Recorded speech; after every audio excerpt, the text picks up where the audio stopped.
Hi guys, Ma'am Ronila Riel, ang dami, ang tanong mo, my God, my God. Ano, kailangan ko ngayon, ano ko na lang ma'am, ibibideo ko uli ngayon para kahit papaano yung iba, alam na rin po nila ma'am, no?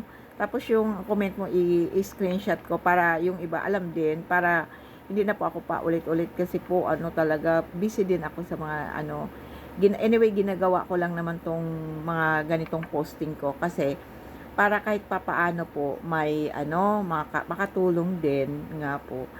Ma'am, ang paggawa ng oil ng bayabas, ang gagawin mo muna, mga 1 kilo pong dahon, yung mga udlot ba, yung dulo, ilalaga nyo po ng mga 15 minutes to 20 minutes po na nakalaga siya.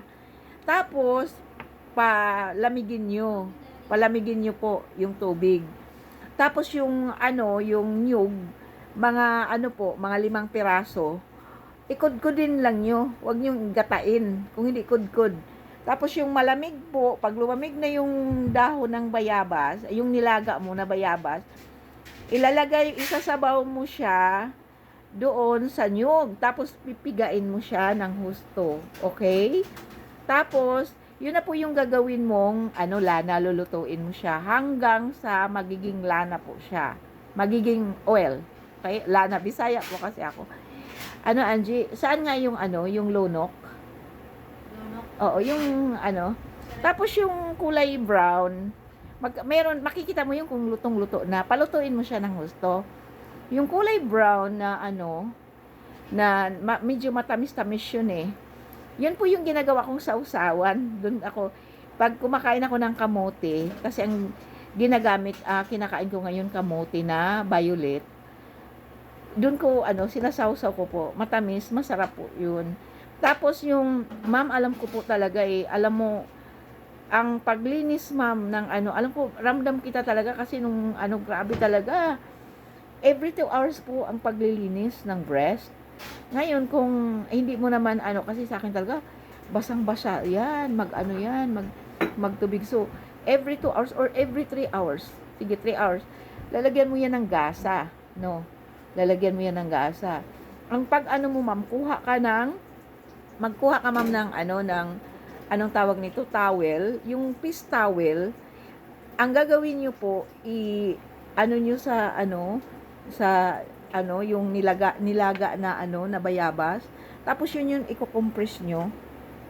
Pero make sure po, bago nyo gamitin yung towel, papakuluan nyo muna yun na bukod. Kailangan kulong-kulo. Kailangan palaging naka-sterilize yung towel na ginagamit nyo. Kasi, open po, di ba? Open yung na ng breast natin. So, nakakatakot baka mamaya pasukan ng bacteria. So, yun, igaganon nyo. Make sure po, wag nyong ganunin. Hayaan yung kusang matanggal yung gasa kung naglagay man kayo ng gasa dyan sa breast nyo. Kasi didikit yun eh. Pag dumikit, pag nagdudugo. So, kailangan hayaan mo lang, i-compress mo lang hanggang sa matanggal. Sa gabi, ang ginagawa ko pag masakit, umiinom ako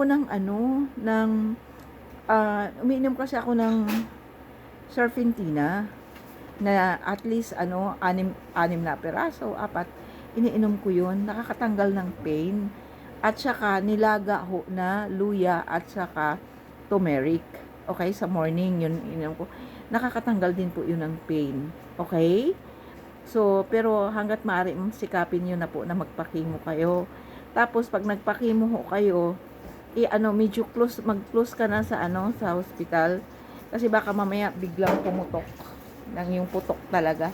Mag-prepared ka na kasi pag yun ang kailangan mo talaga magpasalin ng dugo. Okay, ma'am? Thank you po.